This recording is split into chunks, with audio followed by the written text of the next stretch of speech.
معانا النهارده الحلقه الاولى من سلسله من الصفر، واول حاجه استلمنا ميسي الشو تايم وهنكمل تشكيلتنا طبعا. فيلا بينا على طول نخش نظبط التشكيله. ودي طبعا التشكيله، وطبعا اودو كان معايا فقلت نعمل الحساب ده سلسله من الصفر. هلعب الاحداث وارجع لكم.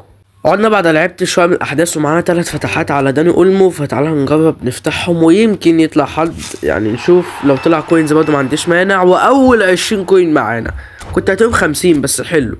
تاني فتح حظ كل واحده من لايك وفولو، فنشوف بسم الله. داني اولمو او كوين. لا مين يامال. طب رايق يا جدعان، شكل حظ الحساب ده رايق قوي والله. اخر فتحه، بعد كده نخش يعني نبقى نلعب الاحداث في وقت تاني بقى، ونعمل فيديو تاني الاسبوع اللي جاي. تمام ماشي. تعال بقى نستلم هنا حملة الويلكم باك، عشان الحساب ده كان معمول زمان وانا ناسيه. فناخد سورجينيو، وبكره هناخد 100 كون اول ما نسجل. وهنا في جي بي، وعايزين نبقى نشتري مدرب يا جدعان. تعالى نستلم بقى كامافينجا و هاري كين وبطاقة تطوير. هيكون معانا بطاقات تطوير كتير، واحنا محتاجين كده في البداية، عشان المشكلة في البداية هتبقى نقاط التطوير. فتعالوا كده نشوف على طول. واخدنا هاري كين بالفعل زي ما قلت لكم تمام. بس كده خلاص، لا لسه هناخد حاجات تانية بطاقة تطوير تاني. نخش بقى على ايه؟ تفتيح الباكجات.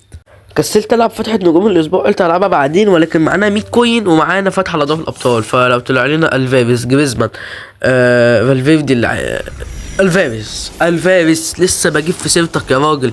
كان نفسي يطلع في حسابي الاساسي، بس يعني الحمد لله الفاريز. معانا تاني 100 كوين. انا ممكن العب الاحداث وافتح لوحدي بقى على نفس الباكج. لو طلع جريزمان يا جدعان 2 من اتلتيكو مدريد، لكن لو كان كورتوا كنا امنا حراسة المرمى. ولكن حلو جريزمان. نخش بقى نحط كل اللعيبه في التشكيله ونطورهم.